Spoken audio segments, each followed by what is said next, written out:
നിങ്ങൾക്ക് ഓവനോ ഗ്രില്ലോ ഇല്ലാണ്ട് എങ്ങനെ അൽഫാം ഉണ്ടാക്കുന്നതെന്ന് അറിയാമോ? എന്നാ പോരെ നമുക്കൊരു അടിപൊളി അൽഫാം മേക്കിംഗ് ആയാലോ? ആ പ്ലേറ്റിൽ കാണിച്ചിരിക്കുന്ന എല്ലാം അങ്ങ് എടുത്തോട്ടോ, അതാകുമ്പോൾ കുറച്ച് ടേസ്റ്റ് ഒക്കെ കിട്ടൂട്ടോ. പിന്നെ ഇനി അതൊന്ന് റോസ്റ്റ് ചെയ്തേക്കാം. കഴിഞ്ഞ ദിവസം ഒരു പെരി പെരി മന്തി ഉണ്ടാക്കിയില്ലായിരുന്നോ, അതിൻ്റെ ഒരു ചിക്കൻ്റെ റെസിപ്പിയൊക്കെ തന്നെയാണ് ഇതും സെയിം തന്നെയാണ് കേട്ടോ. പിന്നെയും കുബൂസൊക്കെയാണ് ചെറിയ വ്യത്യാസങ്ങളുള്ളൂ. സെയിം ചിക്കനും കാര്യങ്ങളൊക്കെ നമ്മൾ ഒരുപോലെയാണ് എടുത്തിട്ടുള്ളത്. മസാലാസ് എല്ലാം ആവശ്യത്തിലേറെ ഇട്ടോ, അതിനനുസരിച്ച് ചിക്കൻ്റെ ടേസ്റ്റ് കൂടുന്നാലോ. ഇത്രയും സിമ്പിളായിട്ട് മന്തിയൊക്കെ ഉണ്ടാക്കാൻ അറിയാവുന്നവരൊന്ന് കമന്റ് ബോക്സിൽ കമന്റ് ചെയ്തേ കേട്ടോ. അതാകുമ്പോൾ നമുക്ക് എന്തെങ്കിലുമൊക്കെ അറിയാലോ.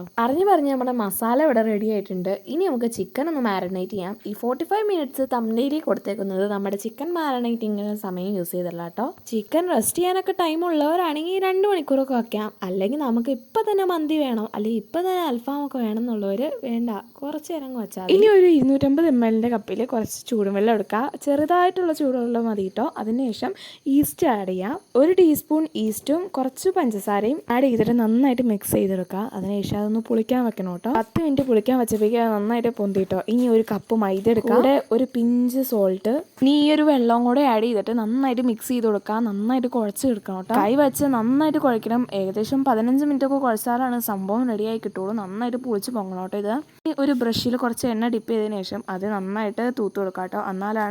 എന്നാലാണ് അത് സോഫ്റ്റ് ആയിട്ട് ഇരിക്കുള്ളൂ, അല്ലെങ്കിൽ ഉണങ്ങി പോട്ടോ.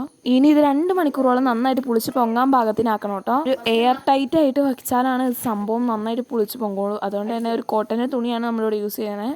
നനച്ചിട്ടാണ് അത് വെച്ചിട്ടുള്ളത്. കാരണം എന്താണെന്ന് പറഞ്ഞാൽ അല്ലെങ്കിൽ പെട്ടെന്ന് ഹാർഡായിട്ടും ഡ്രൈ ആയിട്ടൊക്കെ പോകാൻ ചാൻസ് ഉണ്ട്. ആഫ്റ്റർ 2 hours നമ്മുടെ മൈദയൊക്കെ നന്നായിട്ട് പുളിച്ച് പൊങ്ങിയിട്ടുണ്ട്. ഇനി നമ്മുടെ ചിക്കൻ നന്നായിട്ട് റെഡി ആയിട്ടുണ്ട് എല്ലാം. അത് നല്ല രീതിയിലാണ് നമ്മൾ ഫ്രൈ ചെയ്തെടുത്തിട്ടുള്ളത്. ഇനി നമുക്ക് ഈ ഒരു മൈദയുടെ ഒരു ബോൾസ് എല്ലാം അത് നന്നായിട്ട് ബോൾസ് ആക്കി എടുക്കാം കേട്ടോ. ഇനി കുബൂസിൻ്റെ ഷേപ്പിൽ അത് നന്നായിട്ട് പരത്തിയെടുക്കാം. നമ്മുടെ കയ്യിൽ അത്ര പെർഫെക്റ്റ് ആയിട്ടില്ല, എന്നാലും കുഴപ്പമില്ലാണ്ട് നമുക്ക് പരത്തി കിട്ടിയിട്ടുണ്ട്. ഇനി ഇതൊരു മീഡിയം ഫ്ലെയിമിലാക്കി വെച്ചിട്ട് നമുക്കൊന്ന് ചുട്ടെടുക്കാം കേട്ടോ. അപ്പോൾ നമ്മുടെ മന്തിയും എല്ലാ സംഭവം റെഡി ആയിട്ടുണ്ട്. ഇതെല്ലാം ഹോം മെയ്ഡ് ആട്ടോ.